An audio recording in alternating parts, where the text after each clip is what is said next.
I was the first generation of my family to go to college, and so I landed on campus in the spring of 1970.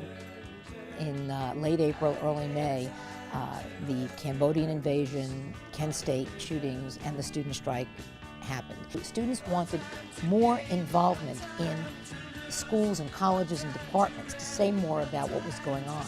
They asked for it in a way that was nonviolent, they received it, and they gave back. It showed me that there was a way that students could say something and try to change the world, and yet they didn't have to destroy things. And you take that and you say, this is what I want to do. I can make change. I can become part of the establishment and then work to change it from within. She was part of a group of really outstanding students that were just so enthusiastic, so fun to teach, so committed to what they were doing.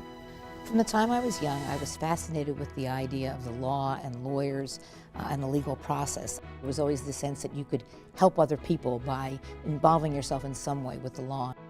She's super bright, super focused, and when she gets involved in something, she gives it her all.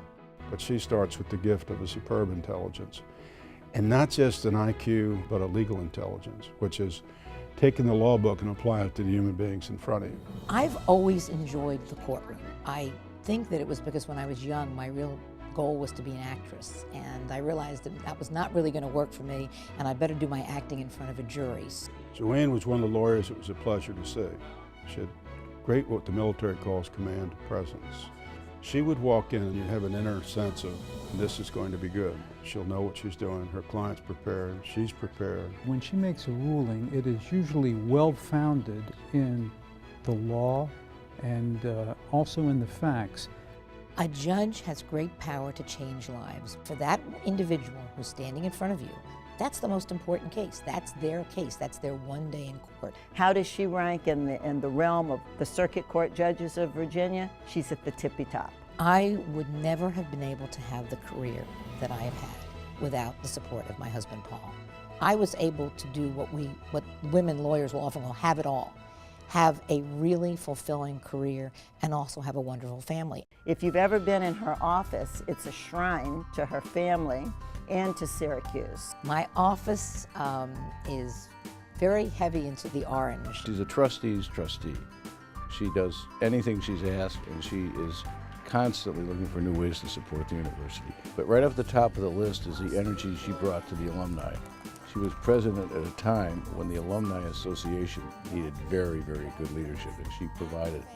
What invigorates me about being a member of the board and a vice chair is the impact that we can have on the students in the university. In the end, it's all about the students. When you see your children happy and you see your children really blossoming and learning and having a wonderful experience, that's what I've gotten back. And beyond the joy of seeing the work I've done translate into the students, the programs, the faculty, the buildings, everything that has gone so well, it's a legacy that will last after all of us are forgotten memories. The Institute for the Study of the Judiciary, Politics, and the Media, or IJPM, is an interdisciplinary institute that was created at Syracuse involving the law school, the Maxwell School, and the Newhouse School. And the purpose of that is to study what we call the intersection of law, politics, and the media. IJPM was conceived by me. I consider it my third child.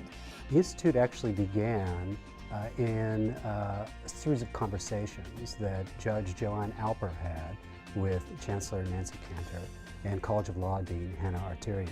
We came up with a proposal, sent it in writing to Nancy by email one evening. The next morning, at typical Nancy velocity, we got an email back saying, great idea. The university has been incredibly supportive of the program.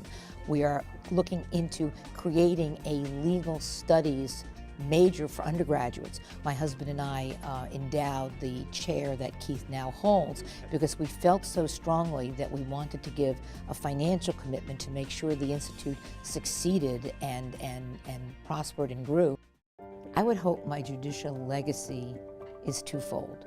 That I knew the law, that I applied it fairly, that I listened patiently to every case that came before me and did my best to make the right decision and worked hard. That's the best legacy that a judge could have.